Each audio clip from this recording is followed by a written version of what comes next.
যদি 1.7 বা 2 Times pass করায়, তাহলে কিন্তু আপনি যদি বাংলা আপনার যদি সাবজেক্ট হয়ে থাকে, যারা এই 49 বিসিএস পরীক্ষা যারা দিবে বাংলা সাবজেক্টের উপর, আপনাকে প্রথম 100 থেকে 120তমর মধ্যে থাকতে হবে যদি আপনি ভাইভা দিতে চান। আপনার সাবজেক্ট যদি এগ্রিকালচার হয়, আপনাকে প্রথম 9 থেকে 10 জনের মধ্যে থাকতে হবে, যে যদি আপনি কোথায় থাকতে চান, আপনি যদি ভাইভাতে কল পাইতে চান। কাটমার্কের ভ্যারিয়েশন জিনিসটা কেমন হইতে পারে এটা নিয়ে আমি জানি না। আমার কাছে মনে হয় যে এটা খুবই গুরুত্বপূর্ণ একটা পয়েন্ট, যে আমরা যদি একদম রিসেন্ট 48 যেটা এমসিকিউ স্টাইলের রিটেন পরীক্ষা হইলো স্পেশাল বিসিএস, সেই বিসিএস এর রেজাল্টের দিকে তাকাই, তাহলে আমরা দেখবো অ্যাসিস্ট্যান্ট সার্জন এবং অ্যাসিস্ট্যান্ট ডেন্টাল সার্জন সার্কুলারে এই অ্যাসিস্ট্যান্ট সার্জনের জন্য পোস্ট ছিল হচ্ছে 2700 এবং ডেন্টাল সার্জনের জন্য পোস্ট ছিল 300। এবং প্রিলিমিনারি বা হচ্ছে রিটেন আমরা যেটাই বলি না কেন, সেটাতে পাশ করানো হয়েছে, যদি আমরা নাম্বারটা দেখি, অ্যাসিস্ট্যান্ট সার্জন পোস্টে পাশ করানো হয়েছে 4695 এবং ডেন্টাল সার্জন পোস্টে পাশ করানো হয়েছে হচ্ছে 511 জন। যদি আমি চিন্তা করি যে কত গুণ পাশ করিয়েছে, একটা জিনিস মাথায় রাখবেন যে যেহেতু এটা স্পেশাল বিসিএস এবং হচ্ছে আলাদা আলাদা আলাদা পোস্টের জন্য শূন্য পদ চাওয়া হয়েছে, সো এটা কিন্তু খুবই স্বাভাবিক যে আলাদা আলাদা পোস্টের জন্য ডিফারেন্ট ডিফারেন্ট কাটমার্ক হওয়া কিন্তু খুবই লজিক্যাল। এবং আমরা যদি দেখি যে কত গুণ টিকিয়েছে, তাহলেও দেখবো এটার মধ্যে খুব সিমিলারিটি আছে। যে অ্যাসিস্ট্যান্ট সার্জন, সেখানের জন্য কিন্তু 1.73 টাইমস টিকানো হয়েছে। আবার যদি আমি চিন্তা করি অ্যাসিস্ট্যান্ট ডেন্টাল সার্জন, সেখানেও কিন্তু 1.7 গুণ টিকানো হয়েছে, অর্থাৎ মোরলেস 1.7x, অর্থাৎ 1.7 times more than the post, সেটা হচ্ছে উত্তীর্ণ করা হয়েছে, যাতে হচ্ছে ভাইভাতে বাকিদেরকে ফিল্টার করা যায়। এখন এখন আসি হচ্ছে আমাদের সামনে যে স্পেশাল বিসিএস এডুকেশন ক্যাডারের, এইখানে হচ্ছে জিনিসটা হচ্ছে আরো বেশি ট্রিকি। এবার কেন ট্রিকি?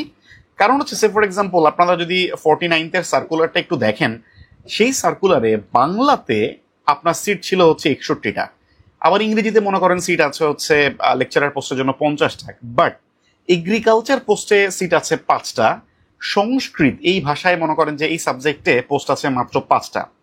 এখন চিন্তা করেন, আমি সে ফর এক্সাম্পল এই সংস্কৃত সাবজেক্টের এই 5টা শূন্য সিটের জন্য আমি 5 জন টিচার আমি নিব, তাহলে কি আমাকে মেক শিওর করতে হবে না যারা সংস্কৃত সাবজেক্টটা নিয়েই পরীক্ষা দিচ্ছে, মানে তাদের এই 5 জনকে নেওয়ার জন্য যাতে অন্তত 10-15 জন হচ্ছে আমি প্রিলিমিনারিতে আমি টিকাই। আমি আশা করি আপনারা আমার কথা বুঝতে পারছেন। আবার যদি চিন্তা করেন যে বাংলায় 61টা সিট, তো আমি যদি একটা মোটামুটি চিন্তা করি যে আমি যে কয়টা সিট আছে তার কত গুণ আমি ভাইভার জন্য রাখবো, যেটা আমরা লিখিততে মানে আমরা ভাইভার জন্য কত গুণ আমি আসলে রাখবো, সো সেটা চিন্তা করলে আমি কিন্তু দেখবো যে আমি মোটামুটি 1.5 থেকে 2 গুণ পর্যন্ত যদি ভাইভার সিটের জন্য আমি রাখি, তাইলে এই বাংলা যাদের হচ্ছে সাবজেক্ট থাকবে এবং ইংলিশ যাদের সাবজেক্ট থাকবে বা এগ্রিকালচার বা সংস্কৃত যার বিষয় থাকবে, তাদের কিন্তু কাটমার্ক ভিন্ন হওয়াটাই স্বাভাবিক।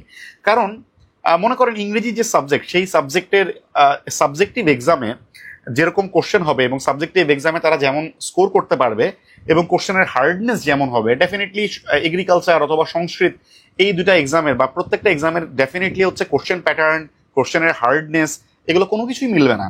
তার মানে হচ্ছে যদি আলাদা আলাদা আমি পোস্টের জন্য টার্গেট করতে হয়, তাহলে অবশ্যই এই বাংলা সাবজেক্টে যে কটা পোস্ট আছে সেই অনুযায়ী আমাকে পাশ করাইতে হবে।